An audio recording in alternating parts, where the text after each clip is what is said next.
Hello everybody, it's Aaron. Welcome to another episode of Feed the Beast. We have a problem. I didn't realize this until recently. The macerator does not give us bonus drops for ores, like the pulverizer and the sag mill do. And this is a problem. I actually managed to find a little bit of lead, a few more stacks, but I think overall it's better for ore processing. Unless we want to specifically triple something with IC2, we probably ought to use either a pulverizer or a sag mill. I'm going to pick sag mill. The reason I want to make this right now is because I want to start moving. Remember I said we're going to live somewhere. I'll show you where it is. It's way over to the west. I found a nice little place. I've been through a lot of deserts and stuff. This right here, I really like the grass color. I mean, it's just regular green. It's nothing fancy, but it's not drab like this stuff. So I figure this is a nice flat area. We can make a huge base, plenty of room for expansion. If we wanted to do some underwater stuff, there's some stuff around here. So I think this will be good overall. Plenty of trees to chop down. So I want to make link books to get back and forth. Unfortunately, I've only got 3 ink sacks. I've been tossing them because I was like, you know, ink, squid are always around. It's never a problem for me. And I come to start recording, I've got 3 ink sacks and no squid out here. So here's what I think we'll do. We'll make one random age. We'll make a link book back. And the off chance we find crystals there, I'll harvest a bunch of them for all the guys. And then I can make link books to the new place with little portals. So I actually forgot. I got the stuff to make the ink mixer, but I did not get the stuff to make the bookbinder thing.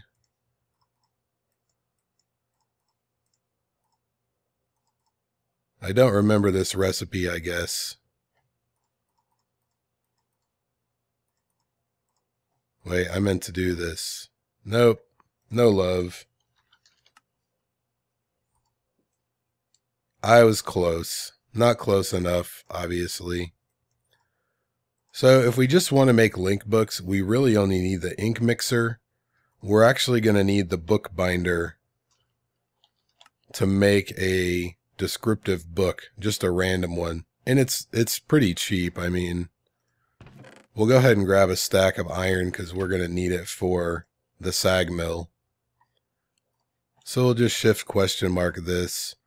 And we need to make the sag mill first, actually. The reason is because I want to put intralinking on the books. It's not necessary, but it makes it a lot easier.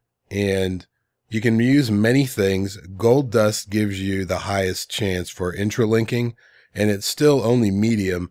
Diamond dust gives you a small chance. And that doesn't make any sense to me because we have way more gold than diamonds. So you'd figure the more rare or rarer item would give you the better chance, but it doesn't. And it's still just a chance. So it's really a toss-up. So let's get the sag mill recipe back up here. We're going to need, oh, I forgot we had to make that guy.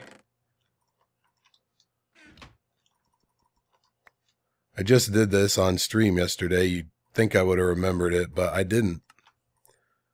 All right, we're going to need some flint also. And I think probably a little more iron yet. Nope, we have enough iron. All right, so here's our sag mill.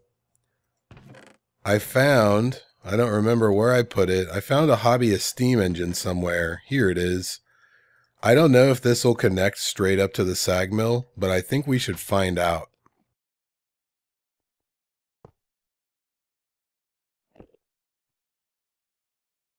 Doesn't look like it. It still says MJ.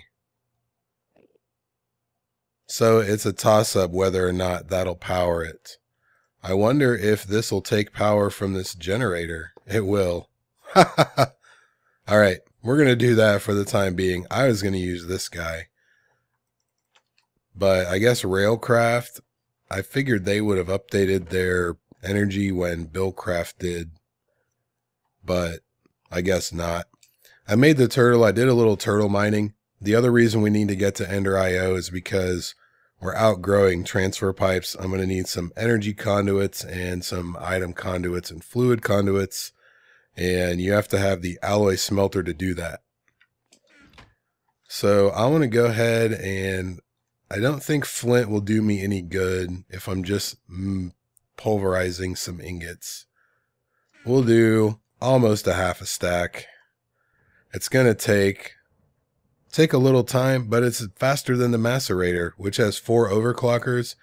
Turns out I maxed this out. It actually uses more than the bat box can. Maybe not more than the bat box, probably more than the generator can provide. No big deal. So we have the sag mill. We have both of these. We can go ahead and make a couple of book stands. Those are important.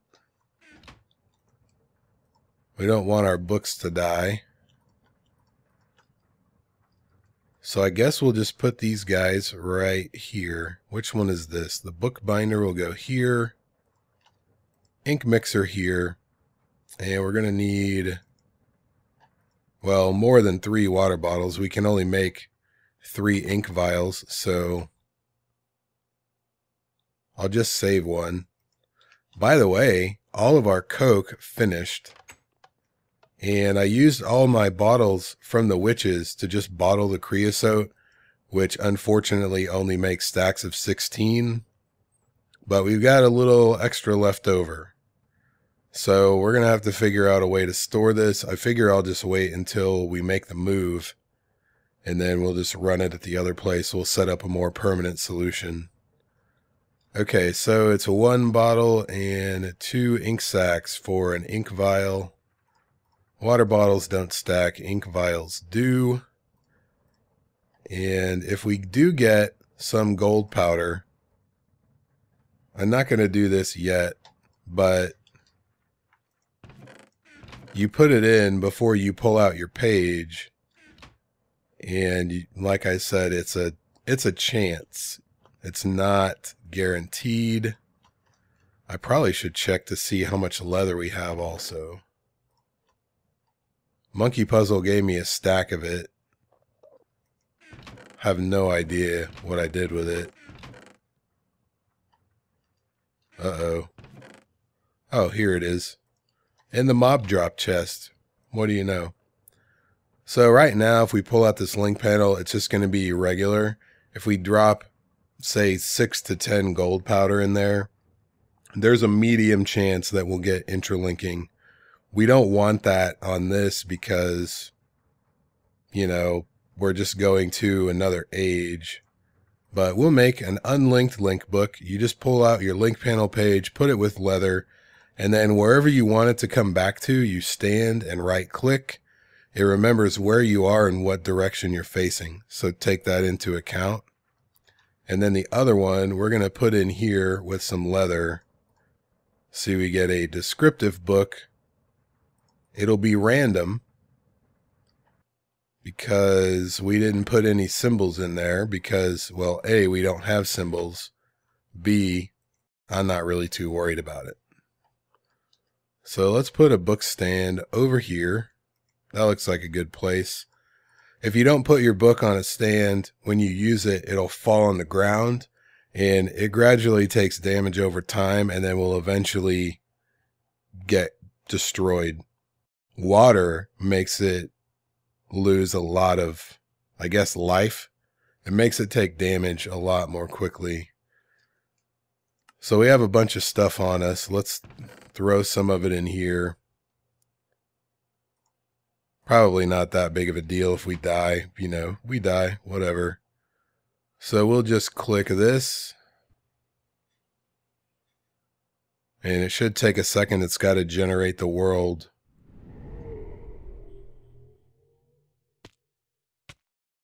All right, well, I'm already poisoned. That's probably an effect. And it looks like it's really happening a lot. I don't know why. So let's go home real quick. I think I did see some crystals there. So I don't know if there's an anti-poison potion.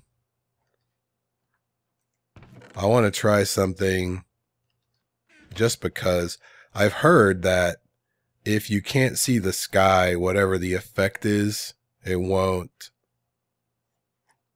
happen to you, but I don't know if there's any validity to that. So that may or may not be true. Let's see if we still have a couple of cows over here. I don't think I killed all of them. I guess you can't milk them with the bottle, but I can make milk bottles after I milk him. Now the question is, can I drink this? I can. Okay. So let's just, you know, just for the hell of it, we'll try to see if we can survive in that world for a little while. We'll make one more. And it looks like they do stack. So this is just me having a harebrained idea. Maybe it'll work. Maybe we'll still die. If we do, it's going to be a pain because then we're going to have to get to our grave in a poison environment. I don't know if the hazmat suit would help for that. I know that is flame retardant. I make it to go to the nether. I don't know if it would do any good in this Mystcraft age.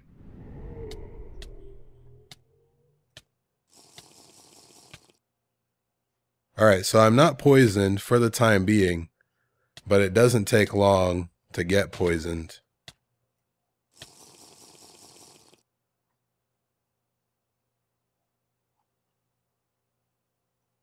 And I can't see the sky right now, so maybe there is something to that. So it looks like there are some crystals over there. Let's do this. Let's make a waypoint for the portal.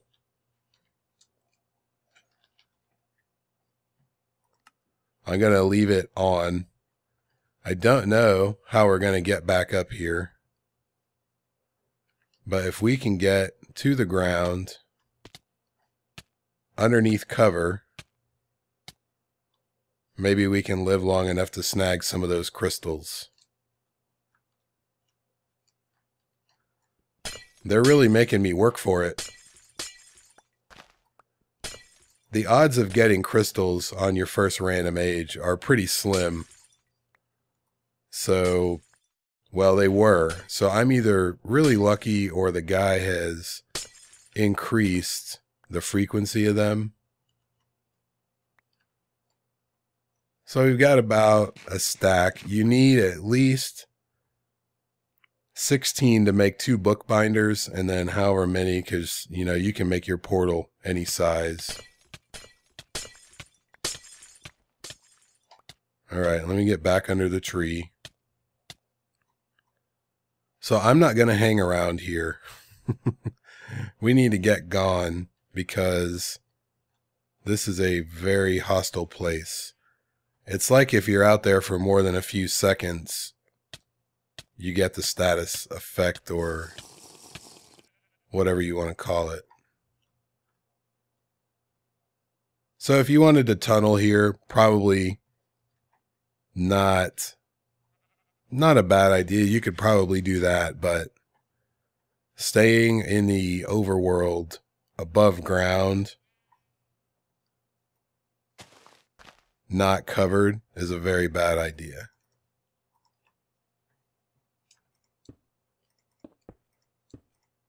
So we'll just burrow up right here. And this age will not remain because there's no point in keeping an age that you can't even stay outside in.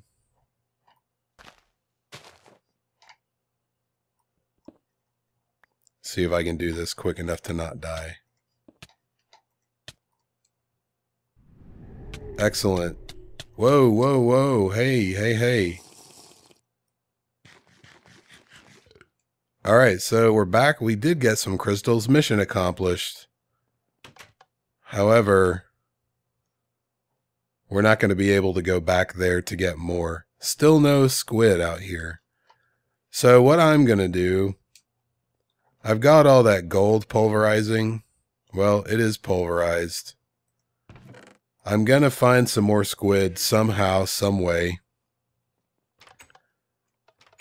I'll make a link book or two once I get the intralinking panel. And then I will make my way over to the new building area and then start moving and building. So I might as well go over this real quick before I call it an episode. This is a book receptacle, and what you do with it, when you make a portal, you can really make your portal any shape as long as they're all connected. They can be horizontal, vertical, whatever. You put your bookbinder on one of the sides of it, and then or your book receptacle, then you put your book in it. This is now a portal to that other dimension. We're not going to go through it, but that's how you do that. If you want to take something off the book stand, you shift right click it with an open hand. Same with the receptacle. I think you can just right click the receptacle. Maybe, yeah, you have to shift right click on the book stand. So there is a very basic instruction on how to get to a Mystcraft age. Once you make one, you have to generate random ones before you can do anything.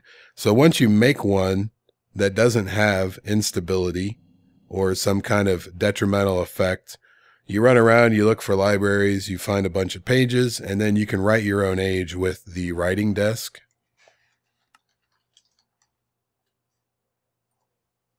There's the writing desk. I'm probably not going to get into that because I won't be writing ages, but that's how you get started. I'm sure there are plenty of tutorials out there on how to write a stable Mystcraft age with exactly what you want in it. I've seen a lot of questions and answers on Reddit about that. So look there if you can't find anything else. So not a lot of action in this episode, but I needed to do it. So if you have any questions, comments, or whatever, leave them down below. Thank you very much for watching. I'll see you guys next time.